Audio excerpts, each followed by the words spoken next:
Emily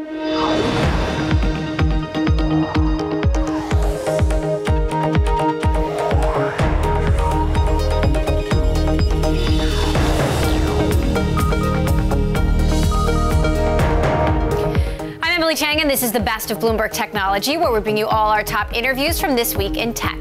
Coming up, an important stop on the Zuckerberg apology tour. The Facebook CEO snubs UK Parliament, but decides to testify on Capitol Hill. Plus, Uber agrees to sell its operations in Southeast Asia to local rival Grab. We'll talk about what Uber gets in return and the global plans for the world's biggest startup. And Tesla tumbles the most in 2 years as questions swirl around a fatal accident. First, to our lead. Mark Zuckerberg has decided it is time to face the congressional music. The Facebook CEO will appear before the U.S. House Energy and Commerce Committee to answer on Facebook's role in the Cambridge Analytica data scandal. This, according to a congressional official familiar with the plans. Zuckerberg has been the subject of criticism from lawmakers on both sides of the aisle. He will not, however, appear before a UK parliamentary committee. We spoke with Sarah Fryer, who covers the social network for Bloomberg, on Tuesday after this news broke, as well as Bloomberg's Caroline Hyde, who joined live from London with reaction from Europe. Zuckerberg has sort of come to terms with the fact that he's going to do this. He said last week, if I'm the right person to answer these questions, I will do it, but I have to be the right person. Congress came back and said, you're the right person. Like, this is like, we want to hear from you. So Zuckerberg has come to terms with that. And, you know, in front of Congress, there are going to be so many questions that Facebook just can't answer. A lot of questions in particular about where this data has gone that was shared with third-party developers back before 2014. Facebook really doesn't know. I mean, they're going to do some audits, but they don't have currently the answers to the where are these 50 million user profiles now, when did Cambridge Analytica delete them. They've relied on Cambridge Analytica telling them that all of this was gone, and until the reporting from the New York Times and the Observer last week, we didn't realize that that was not the case. Meantime, Caroline, what is the reaction in the UK where he said, I'm going to send my deputies instead?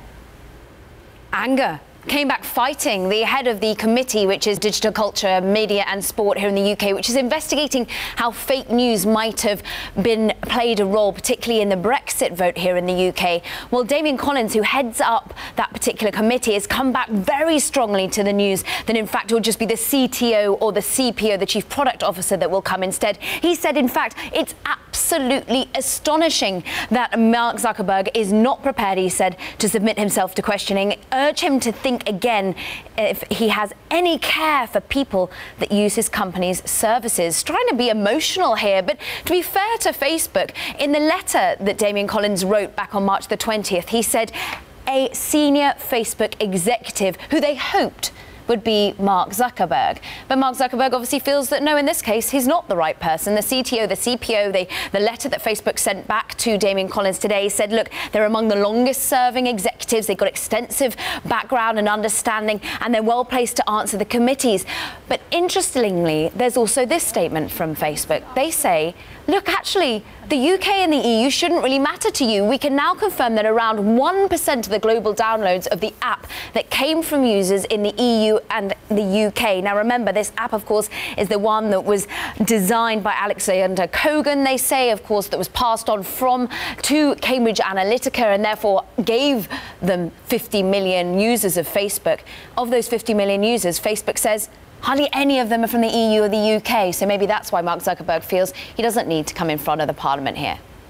Meantime, Facebook is getting its ducks in a row to lobby lawmakers. They're hiring for 11 different positions on Capitol Hill. You know, talk to us about the extent, Sarah, of Facebook's lobbying efforts as of now, how that compares to other tech companies and what they're trying to change. Well, I think the first thing we have to note is that Facebook's budget spent on lobbying in DC is so much smaller than these companies that have been doing it for years, Google's and Microsoft's and Apple's of the world. Facebook is pretty slow to join this party. In the past, they didn't really have a very contentious relationship with Washington. They grew up in Barack Obama's presidency. Now they're sort of realizing that they need to make nice and they need to figure out how to get in on these issues before they come to a head. And and most of all, how to explain their product to Congress, to lawmakers, because a lot of them don't understand some of the fundamental ways it works, like the fact that most ads are not purchased through human salespeople, they're purchased through this automatic advertising system. I mean, these are all things that have become very clear in the last few months, but I think that just like the general public, Congress has a lot that they want to educate. Meantime, Caroline, the controversy continues to swirl. We're learning new new layers to the broader Cambridge Analytica story. And there is a whistleblower who worked as a contractor at Cambridge Analytica who has told Parliament basically that Brexit could have gone the other way if there hadn't been, as he calls it, cheating. You're right. Give us a little bit more background on what we learned here. This is the pink-haired Christopher Wiley, who, of course, was the whistleblower for The Observer, for the New York Times pieces, and he came in front of the MPs in the UK. And notably, he's saying, look, potentially, as you mentioned, the Brexit vote could have gone differently if perhaps some of these related entities to Cambridge Analytica, this, of course, Cambridge Analytica disputes, I might add, but the Christopher Wiley is saying Cambridge Analytica's related entities were actually all mixed up in the Brexit vote, and in fact were paid significant amounts and could have helped swing that. He also says more than 500 million people could have been 50 million people could have been affected by the Cambridge Analytica data overall. And notably, he also talks about Palantir. This is a company that, you know, Peter Thiel is on the board of, which of course is on the, well, funds and is on the board of Facebook himself. Palantir could also be wrapped up in all of this, Emily. That was Bloomberg's Sarah Frier and Caroline Hyde. And as the fallout continues in the wake of the exploitation of data on millions of Facebook users, we caught up with former Twitter CEO Dick Costolo and asked him to weigh in on this controversy. One of the concerns I have, or questions I have, is the impact it's going to have on the way people think about APIs and access to data in the future. Obviously, Facebook had built out this platform approach that enabled third parties to access this data and use them to interact with and engage with people on Facebook, and then turned that off some years ago now, and are now sort of seeing the consequences of some of that. I do think it will have an impact on the way technologists and company founders and CEOs going forward think about how that data will be used, how they can audit, how that data is disposed of, et cetera. How does Facebook use data in a way that's different than the way Twitter handles data? Because as I understand it, Twitter is more protective of user data, though Twitter, of course, has its own issues, which we can talk about. But do you think Facebook has been too permissive and too careless about user data? You know, just to be you know, not to be an apologist for what's been going on, but this platform was public. Those APIs were public. People knew what those APIs were capable of, and they've been long disabled. The big difference between Twitter and Facebook is that on Facebook, there's lots and lots of personally identifiable information and demographic information. That turns out to be particularly helpful to advertisers. Advertisers want to be able to demographically target and micro-target, and Twitter doesn't have a lot of that information. To just go back a few years, and when I was running Twitter, frequently that was thought of as a disadvantage. You know, Twitter doesn't know anything or enough about its users, so I can't target my advertisements as accurately as I can on Twitter, on Facebook rather. So there are two sides to this coin. In some instances, it's a real benefit to the platform's business, and in other areas like we're seeing now, it comes back to haunt you. We're seeing former Facebookers increasingly speak out about Facebook. WhatsApp co-founder Brian Acton tweeted #DeleteFacebook. This is a guy who sold his company to Facebook for $20 billion. Do you think Delete Facebook will take off? Do you think this will have a significant impact on users' desirability to use the platform? I'm sure these people will be returning all their ill-gotten gains any moment now. I don't think this is. these things happen. They come up every now and then when there's a big news event around these platforms. Facebook is such an important part of a lot of people's lives that it may be the case that a certain number of people here in Silicon Valley, inside the bubble, if you will delete it. I don't think it will be a big movement. It's too much. It's too important a part of too many people's lives around the world. Is it disingenuous for people who made a lot of money on Facebook to now? I already made a joke about that. Come on. So that you was think my it comment. is? You think it well, is? I just think that it's easy, or it's easier certainly when you're not a part of the company anymore to sort of sit back and lob in, Molotov cocktails. There are people working extremely hard inside these companies to do the right thing. I know Ed Ho, who leads product at Twitter, has been talking a lot about the issues, along with Jack, the issues Twitter is trying to deal with in this regard on the platform. So there are people inside these companies trying to do the right thing, and I tend to not love it when people can sit on the sidelines and sort of lob in criticisms to them. Mark Zuckerberg said in an interview that perhaps tech should be regulated. It's not a question of if, but how. Do you think tech should be regulated, and if so, how? I think it probably will. There will end up being regulations here. It sort of seems like that's that tide is headed in our direction, is incoming, if you will. The challenge, particularly around in areas of technology, is it tends to be frequently areas and concepts and details that are difficult to understand, which make them very susceptible to lobbying. And there are lobbyists on all sides of these equations. So, and then finally, I worry that in most cases, the regulations start to fight the last war, right? Well, in the past, this happened, so let's prevent that from happening again. And the technologies are changing so quickly, they don't anticipate the next issue or challenge that may be coming up. And they they cause these companies work and maybe aren't addressing what the companies have to deal with and what society has to deal with next. On that note, Zuck also said he's sure that version 2 of Russian meddling is happening on the platform. If he's sure it's happening on Facebook, it's probably happening on Twitter as well. Can Facebook and Twitter actually stay ahead of this? Now that they know that it happens, can they really keep up? It's an arms race. Like spam was in the past, like phishing and these other kinds of challenges were in the past. The difference now is that there are state actors involved on the other side, not just a few people trying to hack into an account. And when you've got state actors who have enormous amounts of resources, it's going to be a real battle keeping up with them and going after their new attack vectors. They're never going to attack the same way they attacked in the past. They'll try new and different tactics, and keeping up with that is going to be a real challenge for these platforms. Some of my conversation there with former Twitter CEO Dick Costolo. Well, Google could owe Oracle $8.8 billion for using its Java programming code. An appeals court said Google's use of Java for its Android operating system violated Oracle's copyrights. The case was first filed back in 2010 and then remanded to a federal court in California to determine how much the Alphabet unit should pay. Google said it is considering all of the next steps in this case.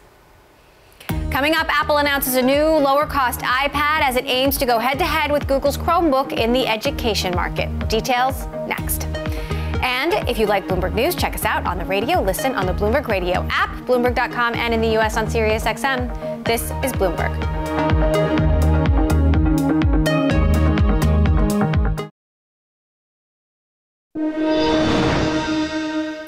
Apple is making a new push to go head-to-head with Google in education. It is a market that Apple helped pioneer, but has let languish in recent years. At an event in Chicago on Tuesday, the tech giant unveiled a new iPad that will square off with Google's cheap Chromebook laptops, as well as a new education service called Schoolwork to compete with Google's classroom software. Bloomberg Tech's Mark Gerben joined us from Chicago.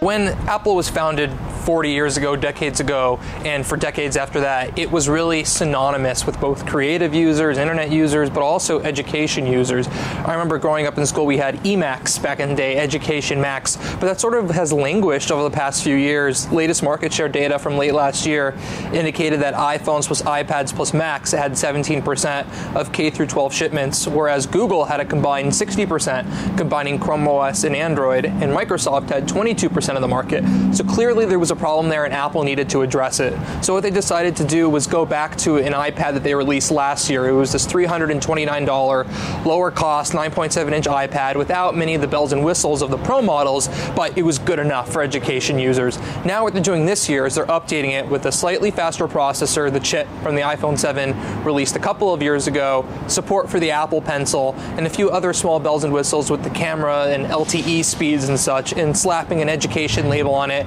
by putting it in this huge new education marketing push. In addition to that, they have new software, an updated version of their classroom app, a new schoolwork app for teachers and students, for students to submit their work. They have new curriculums to develop AR apps for their Swift programming app for students. So a lot of new education software here to go along with the education hardware. But the bigger picture news here is the push around it. Nothing here that they announced today is very novel or breakthrough new. It's just the refocusing, the new marketing strategy around students, teachers, and general education. All right, Mark Gurman, our Bloomberg Tech reporter in Chicago. Thank you so much, Mark, for breaking it all down. I want to continue the discussion now with Bloomberg Gadfly Shira Ovide in New York. Shira, your column today, you're quite strong in saying that Apple may not be able to reverse its fortunes in this market. Why not? Look, Mark talked about the market share losses that Apple's had in the education market, mostly because of Google, right? This, honestly, one of the undertold stories in technology of the last 5 years is the way that Google has managed to sweep into U.S. schools and really take over the computing market there. I think that Apple's weakness here, and they know this, they talked about it today, is the software, right? That the big selling point of Chromebooks is not just the low-cost devices, but it's this kind of ecosystem, this bundle of devices, plus all of the software that kids, teachers, and administrators need to both manage those devices and to have kids, email, write papers, and get assignments from teachers and things like that. And Apple made some of those promises today, but the question is, can they deliver? Can a company whose software history is a little bit checkered, if you think about some of the failings of software like iWork, frankly, which got a refresh today, of iCloud, of iTunes, does Apple have the software chops and the collaborative software chops to really go head-to-head with Google in education? That said, Apple wasn't first to market with a tablet or first to market with a smartphone, and then they came to dominate both markets. Why couldn't something like that happen in education as well? Totally fair. I mean, it's really been a seesaw market in education really for decades, that Apple had a turn as the market leader, Microsoft had a turn, Google has more recently had a turn. So Apple absolutely could rebound from some of their earlier losses in the educational market. It's not impossible.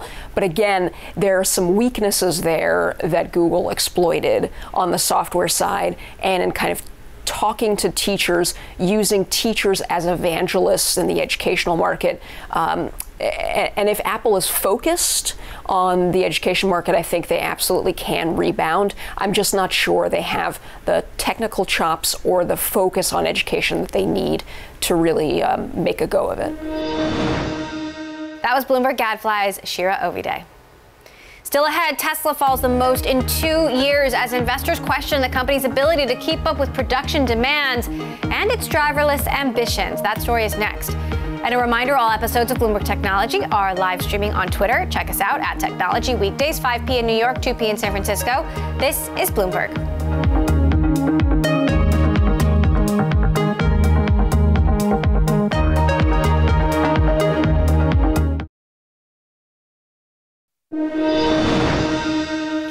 Waymo and Jaguar are teaming up on 20,000 autonomous cars. The deal will integrate Alphabet's Waymo self-driving system into Jaguar's I-Pace electric SUVs, with road tests beginning this year. The SUVs are set to become part of Waymo's ride-hailing taxi service by 2020. Alphabet is investing $1.3 billion in this venture. Yet the path forward for driverless cars is still unclear, especially in the wake of 2 fatal crashes. One involving an Uber autonomous car in Arizona, and another just last Friday involving a Tesla Model X in California. Tesla stock tanked off the news this week. The company said it is working with authorities to retrieve the vehicle's logs. The crash, which killed the driver of the car, adds to CEO Elon Musk's challenges, including concerns that the electric car maker won't reach its production targets for the all-important Model 3 sedan. We spoke with Bloomberg Businessweek's Max Chafkin. There was a very significant accident, and Tesla is saying it's the most damage they've ever seen to one of their Model X SUVs. The reason this is sort of a problem for Tesla is that they also have this huge production sprint going on, trying to get as many Model 3s produced this year as possible. And to the extent that they're not able to hit those numbers, and you have something like this that calls into question the company's long-term prospects, that could be sort of a toxic mess for a company like Tesla. Combine all of that with the general news about production delays. How much does this really set Tesla back? Well, I mean, I think it's so Bloomberg has a model that it's very impressive. We don't know how close it is. The model has been showing that Tesla's production is likely ramping up towards the end of the quarter. So it's possible that even though the numbers have not looked super good, that Elon Musk will come out and say, yeah, we knocked it out of the ballpark, because they were able to do sort of a last-second sprint. That said, this is more than a sprint. I mean, they have to get to basically hundreds of thousands of cars a year. Which is something they haven't done, no one has done with an electric car. So yeah, I mean, so investors are going to be reading the tea leaves, but again, whatever happens this next quarter, they're going to have to continue, growing production just on a huge scale, for the coming year, basically. We do have a chart here that maps real-time negative news sentiment hitting Tesla. #BTV 927. The red is negative, the green is positive, and they've been getting a lot of bad news lately, so not surprising the way this chart looks. What do you make of Tesla's response and the fact that even they said they've never seen a crash like this before? They're working with government agencies. Is that standard? Yeah, I mean, I think what Tesla is trying to, the line that they're trying to walk is they want to take this seriously, and we're seeing this with Uber as well. They want to see this, take this seriously, but they also want to leave open the possibility that yes, even though there may have been a very bad accident here, a very bad crash, maybe even one in which the car didn't perform as they had hoped, that their autopilot could still be better on average than a human behind the wheel. That was kind of the argument that was made in the wake of the crash last year, where a person was tragically killed. And I think it's sort of the general tension around autonomous driving in general. It's like everyone even people who believe in this industry know that there are going to be bad things that are going to happen, and they just hope that the number of those bad things is less than what happens today with humans behind the wheel. Right, and I wonder, though, we're hearing Uber's not going to renew its license to test cars in California. Arizona has taken Uber self-driving cars off the road. If this is going to take a lot longer than some would have hoped to get self-driving cars out on the road en masse in a way that is surely safer than the roads as they are today. Yeah, 100%. I think that's one of the reasons you're seeing Tesla stock take this hit. Because remember, Elon Musk has said that the cars that are on the road today could be self-driving cars, with some updates and stuff. So part of the sort of bet on Tesla is betting that self-driving is going to come sooner than people think. That's going to be how Tesla is able to sort of dominate the auto industry. And if it takes longer, either because the tech isn't there or because regulators just can't get their heads around it, and that we as a society can't sort of come to terms with whatever compromises have to be made, then that's gonna slow this down, and that's gonna hurt the companies like Tesla that are betting on it. That was Bloomberg's Max Chafkin. Still ahead, the Trump administration zeroes in on high-tech industries in its push to rebalance global trade. Which industries will be most impacted? That's next. Plus, more of our coverage on the fallout from Facebook's data scandal. Will it send advertisers running, or can the social network keep them on board? Next. This is Bloomberg.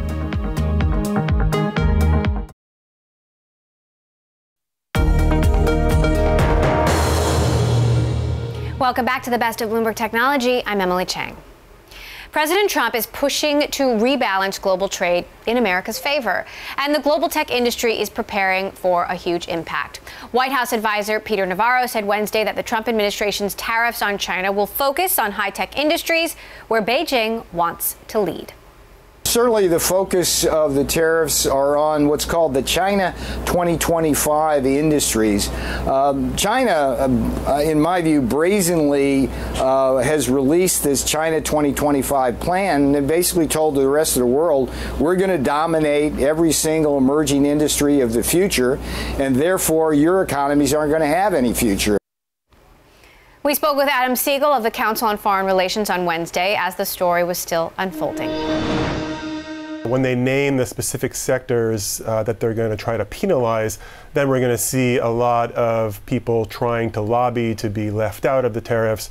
And we're going to have a good sense of where you might fit on that supply chain and how you might be punished.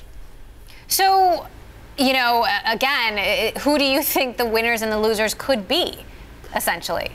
Well, they've been fairly clear that they want to punish China in high tech. So in IoT and Internet of Devices, Internet of Things devices, in automation, in robotics. The Made in China 2025 plan is basically an attempt to move China up the value chain from just labor-intensive production to internet-based 3D design. So if you're in any of those areas, it's very possible that you're going to be caught up in the tariffs.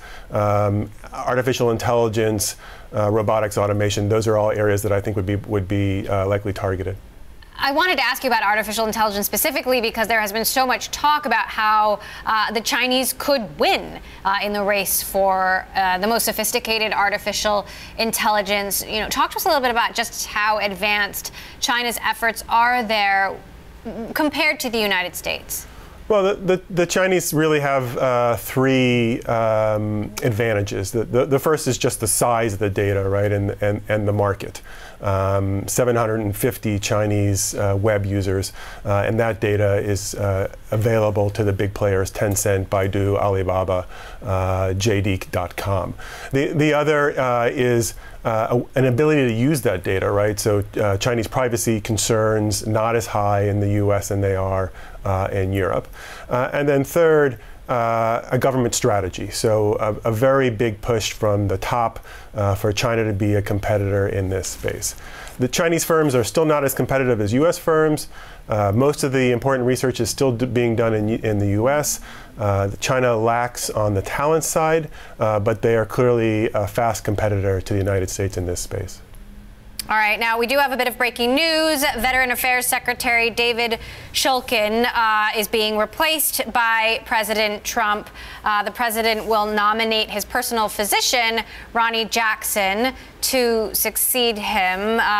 The turnover in the White House, Adam, continues. It actually leads to a pretty good question on these issues, on the tariffs. Given the uncertainty of just who is in these jobs, you know, how do you think that'll affect how the policy actually plays out? Well, it's certainly affected the Chinese. They have been scrambling to figure out who they should talk to and who they should negotiate with. I think the president has been pretty consistent about wanting to reduce the deficit, the trade deficit with China. So I suspect no matter who's in the positions right now, we will see consistency there. You know, earlier you showed us the quote from Peter Navarro, and he seems to have really, after a year, positioned himself to take the lead on these issues. And with the USTR's 301 report out, I think there'll be consistency in policy, even if there is some more moving around of the deck chairs. Now, the administration is also reportedly considering trying to penalize or influence Chinese investment in U.S. tech sectors. Specifically, they've been talking about semiconductors and 5G. You know, how do you expect that to play out? Well, as you noted, we've already seen that, right? The president blocked the Broadcom acquisition of Qualcomm.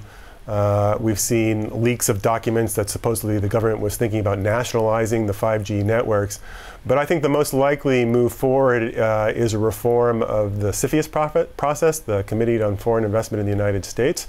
And there's been concern that some of the ways that China has been acquiring technology, they've been either using minority positions or going after companies that are bankrupt or trying to buy IP. So I think that that process is going to be reformed. There's a bill that has pretty broad bipartisan support, and that will make it harder for the Chinese to invest in a number of critical and sensitive technologies. That was Adam Siegel of the Council on Foreign Relations. Now back to our continued coverage of the fallout from Facebook's data scandal. An analyst at Baird is warning of a potential halt to some advertising campaigns on the social network. And Facebook CEO Mark Zuckerberg took out full-page ads in newspapers in the U.S. and the U.K. to apologize for Facebook not doing enough to safeguard user data. But is that going to be enough to keep advertisers happy? We spoke with Debbie Aho-Williamson, analyst at eMarketer, on Monday. Advertisers are thinking about a couple of important issues. The first one is, what are users doing? Are a lot of them doing the hashtag delete Facebook? Or are they perhaps keeping their accounts but using Facebook less? And does that then leave fewer people or fewer hours of time spent on Facebook and less room for my advertising? They're also, I think, concerned about any sort of regulatory impact on the data that they have access to with regards to targeting advertising. If there were any sort of regulation that would involve reducing their ability to target advertising, that's going to impact their ability to use Facebook going forward. And I think that's weighing on the minds of advertisers as well. Let's talk about what we're seeing with engagement. I have a chart here, #BTV5751, which shows you daily active users as a percentage of monthly active users, which is a really interesting way to examine engagement. How many Facebook users are going to the app every single day? And we're seeing it plateau. How much of a concern is that?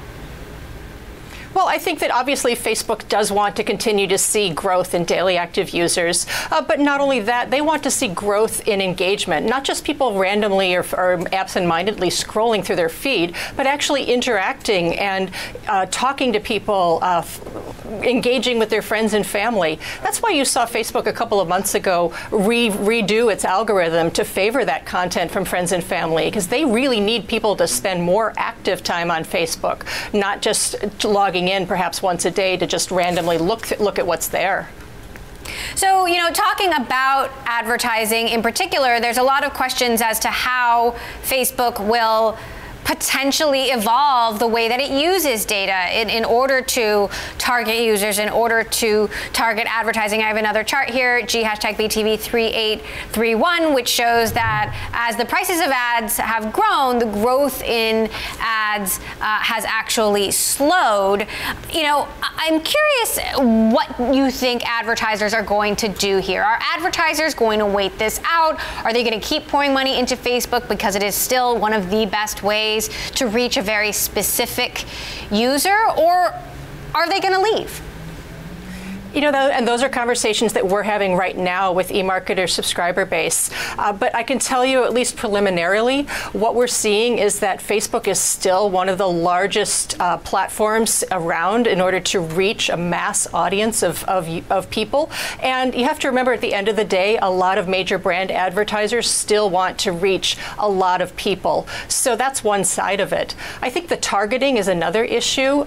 Certainly the ability to very finely and precisely target people on Facebook is something that advertisers love about Facebook. And once again, if there's any limitation to that going forward, that is going to give them some pause. But I think for now, those advertisers that are looking for branding goals or just that massive reach are going to continue to use Facebook and are going to continue to want to spend time and spend dollars there, and then watch what happens in the next couple of weeks or months with regards to the usage. All right, Debbie Aho-Williamson, eMarketer analyst. Always great to have you on the show. Thanks so much, Debbie. I want to continue to look at what this means for Facebook and advertisers with Michael Wolff, the CEO and founder of Activate. Prior to that, he was president and COO of MTV Networks and a Yahoo board member. He joins me now live from New York. So, Michael, I'm curious, just speaking with Debbie earlier about the power that Facebook still has and the fact that, crises like these Facebook has weathered before.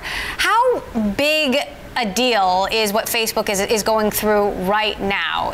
How much of an impact will this actually have on Facebook from a reputational and a business perspective? Stepping back and looking at the big picture, Facebook is an integral part of marketers' campaigns today. And there are advertisers that are looking for Facebook to help drive their sales. And if you think about it, you segment advertisers. There are advertisers that look at branding, and there are advertisers that use Google and Facebook for what you would call performance, to drive specific sales. And apart from Google and Facebook, those are two of the most important ways in which advertisers are not only driving sales online, but driving visits into an automobile dealership and coupons. And so I think it's going to be an important part of what advertisers do, and it's going to continue to be. The bigger issues go ahead. Right. I want to ask you from a reputational perspective, and just in terms of trust of users, they might say, well, users opt into this, but even when users opt in or check a box, they don't understand how their data is being used, and Facebook hasn't done a good job of being clear about how their data is being used. Will this fundamentally undermine trust in Facebook and thus impact engagement? Yes, it will undermine trust. But at Facebook, there's a lot that Facebook can do to reestablish that trust. First of all, it's less about privacy and it's more about control. Facebook needs to be explicit in allowing people to have control. Second of all, Facebook needs to be clear to its users what information they have on them and how that information is being used. So in the last couple of days, there has been news that Facebook was using data from conversations on WhatsApp and Facebook Messenger, as well as calls, for advertising targeting. Facebook needs to make it clear to users how they're using their data. And if users feel that they can have control, they're not going to delete Facebook. Coming up, sure, the AI that powers your phone's facial recognition apps is great at making your Animojis, but did you know it could be hiding an inherent bias? That is next. This is Bloomberg.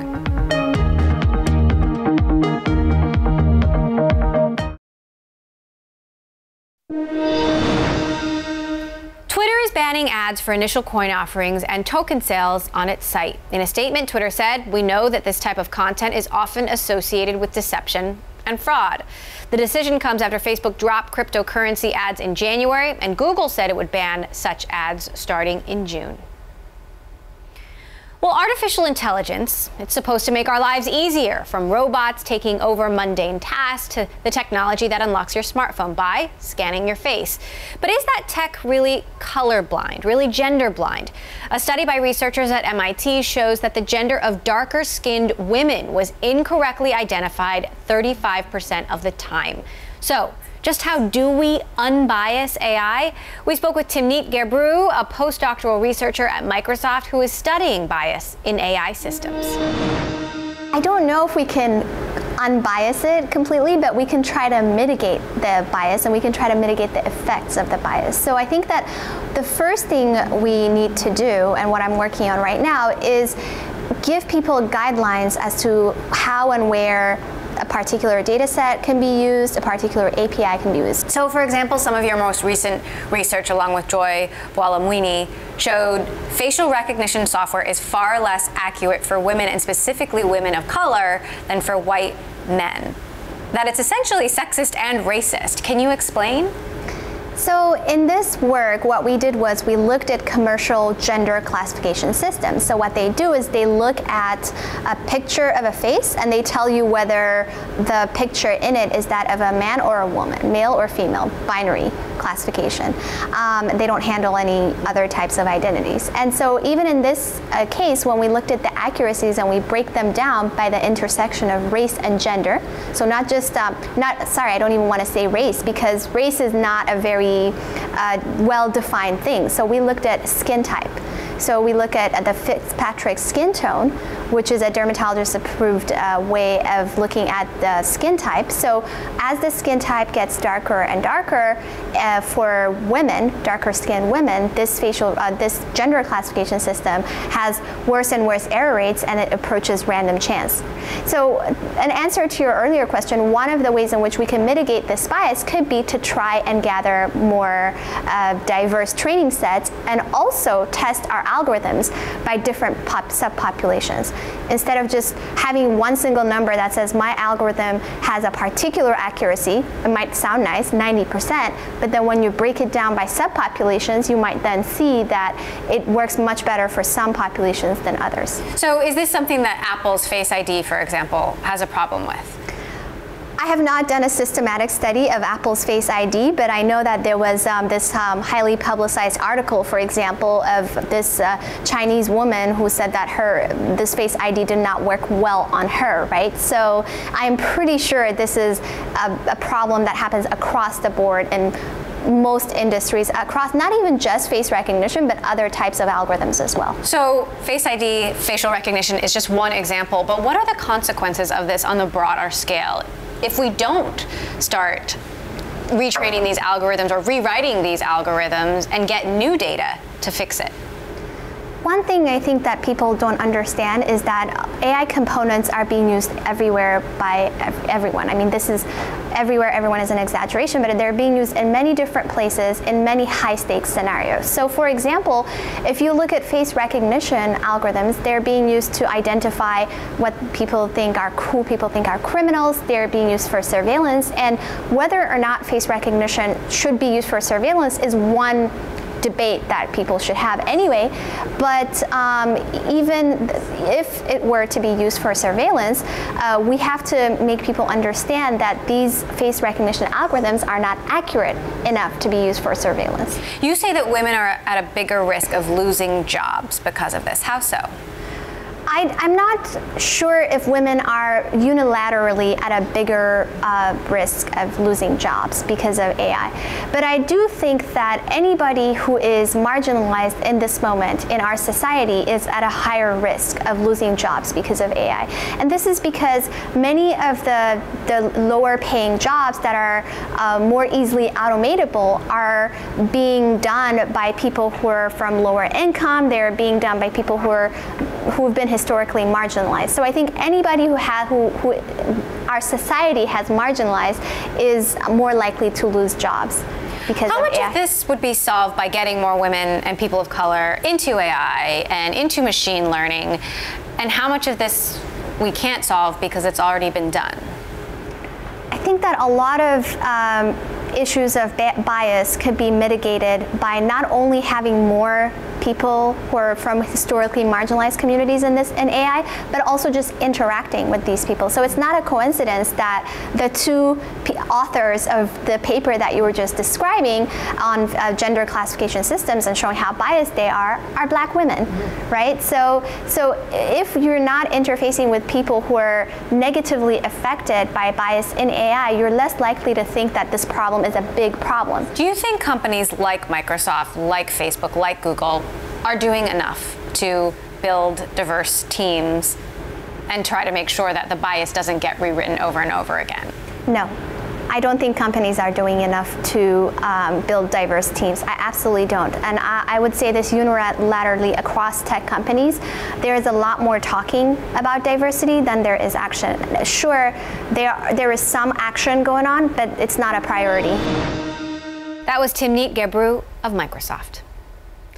Coming up, Uber exits Southeast Asia, selling its operations to Grab. We'll talk about the ride-hailing landscape in the region next. This is Bloomberg.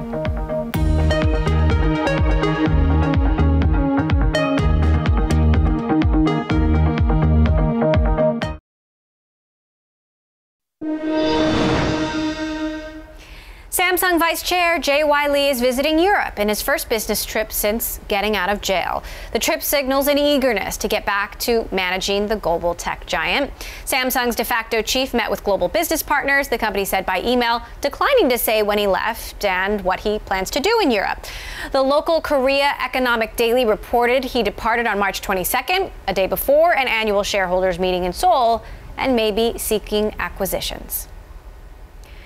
Uber has agreed to sell its Southeast Asian operations to Grab, withdrawing from yet another fast-growing region. Grab will acquire all of Uber's operations in a region of 620 million people, including food delivery service Uber Eats. In return, the U.S. ride-hailer will take a 27.5% stake in a combined entity, and its CEO will join the board of Singapore-based Grab. We spoke with Jishun Fu, managing partner at GGV Capital, on Monday on the phone from Shanghai. Jishun is one of Grab's earliest investors, leading the Series B round and serving on the board, and was also involved in the Uber Didi deal in China. The competition have definitely both happened in China and in Southeast Asia. Has required a lot of investments, and in some ways there's a lot of wastage in the process. So the consolidation does make a lot of sense, I think, for both Grab and Uber, Southeast Asia. So I think the threat that what China did, what they did in China, both with Didi and now in Southeast Asia, is both a good deal for both companies. Uber also just got a huge investment from SoftBank, which of course has its hand in other ride-sharing companies around the world and Uber's competitors. How much do you think that's playing a role in the decisions that are being made about strategic partnerships? Well, I think Masa is a very influential man. He has his stake now in Didi and also in Uber and Grab over the years. So, and from his perspective, obviously, this consolidation makes a lot of sense, and he definitely has a hand in it in the whole process. I do think that the local services, though, is the direction to go, going beyond just the ride sharing. Because if you look at what's happening in China, Didi, despite consolidation, will face competition from the likes of Meituan and the bike sharing services. So the competition is not over yet. I think that the consolidation is a step forward for Grab and Uber to have a stronger lending on the local services. If that's the case, then what would your message be to Uber CEO, new Uber CEO Dara Khosrowshahi, about India, about Latin America? Are these markets that similarly they should wave the white flag in? Well, I don't know enough about these other markets to make to provide a good advice, but certainly I think in what we have seen in Southeast Asia is the ride-sharing service is actually a fairly local business, and I think it has to extend beyond just ride per se.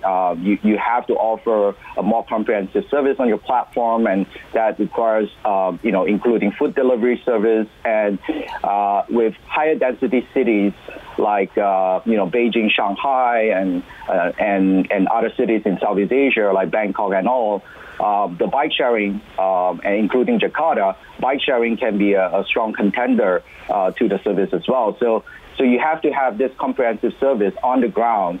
And so these other markets like India and Middle East, I don't know enough about them to make those comments as of now. Thanks to Jishun Fu, managing partner at GGV Capital. And that does it for this edition of the Best of Bloomberg Technology. We will bring you all the latest in tech throughout the week. Be sure to tune in Tuesday for full coverage of Spotify's direct listing debut, one of the most hotly anticipated of 2018. Tune in every day, 5 p.m. in New York, 2 p.m. in San Francisco. And remember, all episodes of Bloomberg Tech are live streaming on Twitter. Check us out at Technology weekdays. That's all for now. This is Bloomberg.